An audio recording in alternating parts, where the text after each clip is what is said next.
आणि यानंतर थेट जाऊयात रोहिणी खडसे या कसपटे कुटुंबियांच्या भेटीसाठी दाखल झालेल्या आहेत त्या ठिकाणी। रोहिणी खडसे कुटुंबियांशी बातचीत करत आहेत। नेमकं काय काय घडलेलं होतं याची माहिती त्या जाणून घेत आहेत। कसपटे कुटुंबियांच्या भेटीसाठी त्या पोहोचलेल्या आहेत। अविनाश पवार आपल्यासोबत आहेत। अधिकची माहिती जाणून घेऊयात। अविनाश,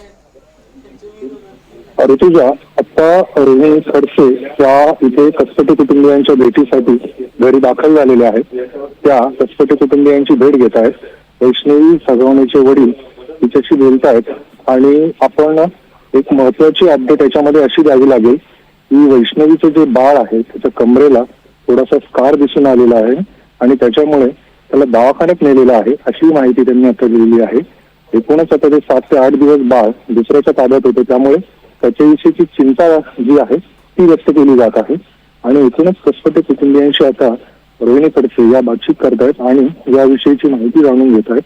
विशेषतः आता ही सगळी अटक झाल्यानंतर कशा पद्धतीने पुढे कारवाई होते आणि कसपटे कुटुंबीय जे आता या सगळ्या वेदनांच्या खाली वावरते याबाबतची सगळी माहिती ते आता घेतील असं आता चित्र दिसतंय। ऋतुजा, अविनाश, ज्याचा उल्लेख आपण केलेला आहे त्या बाळाच्या अंगावर काहीसा स्कार हा पाहायला मिळाला आणि त्यानंतर त्याला आता डॉक्टरांकडे घेऊन जात आहेत। या सगळ्या संदर्भात कुटुंबियांनी नेमकी काय सविस्तर माहिती दिलेली आहे? डॉक्टरांची काय माहिती समोर येते? ऋतुजा, आता बाळाला घेऊन ते दवाखान्यात गेलेले आहेत, त्याच्यामुळे आता तिथलं जे काही रिपोर्ट आहे तो आल्यानंतर आपल्याला निश्चित माहिती होईल।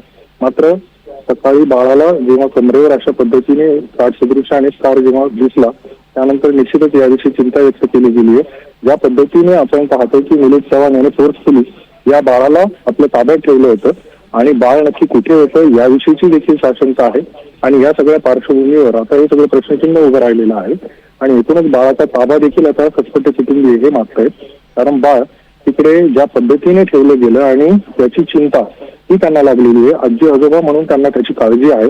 एकूणच या संदर्भात आता जेव्हा डॉक्टरांकडून रिपोर्ट येईल तेव्हा आपल्याला अधिक माहिती होईल की काय ते नक्की कशामुळे स्कार आहे किंवा ती गाठ आलेली आहे। तुझ्या अगदी धन्यवाद सविस्तर माहितीसाठी। तर शरद पवार यांच्या पक्षाच्या नेत्या रोहिणी खडसे सध्या कसपटे कुटुंबियांच्या भेटीसाठी दाखल झाल्या।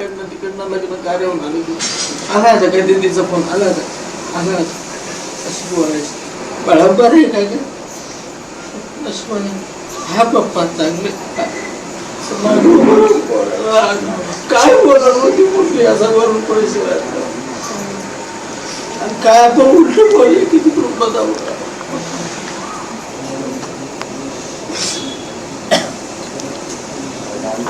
एवढं नाही करू।